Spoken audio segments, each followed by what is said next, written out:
As you know, the preamble to the United Nations says, "We the peoples, not we the nations." And so in that spirit, as a torchbearer of the peoples, I wrote the UN and asked for a room to host an event uniting next gen from the world's most influential families. And they said, wonderful. Now, 12 years later, we have had 45 plus summits with heads of state all over the world. Our community is 6,000 next-gen philanthropists and impact investors and innovators with a combined family net worth of $750 billion, with 70 active chapters around the world, with next-gen collaborating on a daily basis to drive change. We have a summit almost every year in Australia, Latin America, Europe, the Middle East. And we've certainly also had summits in India, in the Caribbean, really all over.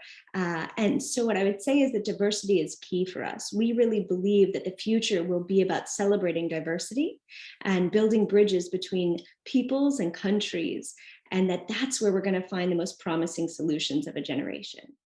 We're in this amazing moment in history where there will be hundreds of trillions of dollars transferring generations in the next 20 years, the biggest wealth transfer in history. And what's so exciting about that is that I see young people seeking to have more of a decision-making role in their families today. So I'm seeing young people sitting at the boardroom tables, getting seats in their family foundations and in their family businesses earlier with that idea that they want to learn best practices from what has worked, but also start to drive for some innovation today. And there's a much higher risk appetite in young generations around capital, more of a venture capital approach, that every dollar doesn't have to be safe and secure, but we need to really have moonshot thinking. Right now, the two themes that are echoing most are around climate and around forced displacement and refugees. I think that there's a lot of energy realizing that no continent is spared from fires or floods or earthquakes. It is the great equalizer, and so much of that is climate driven now. And at the same time, this often leads to, and can, as well as, wars, but so many things can lead to people not being able to stay where they historically were able to feel safe and live. And so when I look at this new generation that's rising, we grew up in a borderless world with an internet that makes you somehow sometimes feel closer to a person living in Bangladesh when you see their story and you read and watch their videos than your neighbor who you may not even go to meet. So I think this borderless world is helping us to feel more connected, and that climate is a great equalizer, and that refugees are all of our concerns and not just the nation or the nation state those people are fleeing or fleeing to. There's a lot of energy right now in two spaces. One would be around the Ukraine war. That's coming up all the time because a lot of our members haven't been at an age where they could be actively engaged in supporting people who have been victimized by war. They can often remember the last war that they were party to or witness to. So how can we as private sector and philanthropists help the people who are victims of this, not the geopolitical conversation itself, but how can we show up for true victims who had nothing to do with the geopolitics? That's a big piece of it.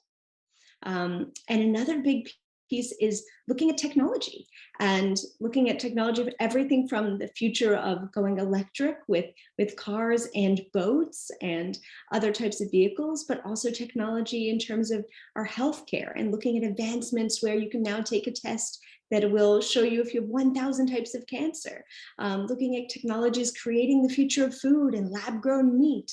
And so all of these technological advancements across so many sectors really has everyone feeling hopeful for the first time in so long, I think, around medicine, around food, around longevity, and around reducing fossil fuels. So I think technology and futurism is a big piece, and then really figuring out how are we still in a society that can be so plagued by war, and what can we do about that? Nexus, our community, is not a cross section of the wealthiest families in the world. It's a particular group of 6,000 members who've raised their hands to say, I wish to be the change I want to see in the world. So they've self-selected to be the voices for the voiceless in their countries, the ones who say, I have access and influence, but I wish to use that for change. I would say there's a larger group of people who haven't yet had that awakening or opportunity or that insight yet. When there's a natural disaster, our members go into high gear. And the result and ripple effect of that is that they then recognize that they have that ability for the future. So they can apply that same methodology and sense of hustle and collaboration when there isn't a natural disaster. 12 years ago, I would have said we were a conference. Now I can confidently say we're a community. And the shift there that's happened, especially over the pandemic, as we didn't have conferences, but membership became even tighter and stronger, is that we're now 100% focused on trust.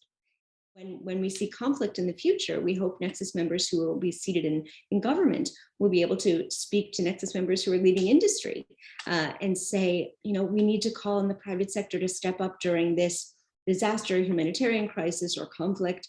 And they won't have to have the years of actually knowing each other to build that trust, but we will have this transferable trust within Nexus that if you have come to our events and you're part of our community, you share a heartbeat and a desire to do good in a collaborative way. I think our members are actively working on creating ways to bank the people who were previously unbanked, creating new systems for getting credit scores and for savings. I think those are the pieces that our members are most actively working on.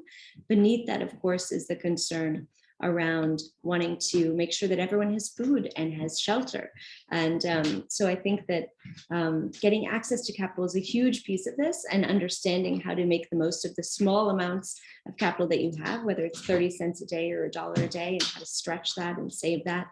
But I think our members are most concerned in this moment with figuring out how to get basic human rights and human needs met, to have people be able to go to school safely, have them be able to eat even one meal a day. Those are the primary concerns, I think, before we can even get to thinking about access to capital and distribution. Our definition of wealth is shifting.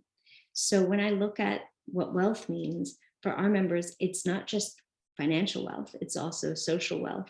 It's also the wealth of ideas and the celebration of the diversity of ideas and perspectives. So 2/3 of our network is ultra high net worth, but 1/3 are young social innovators, and they are driving social change in their countries. Some of them bought their first pair of shoes to come to our summits. Others work in plastics dumps all day or in the slums of Kibera.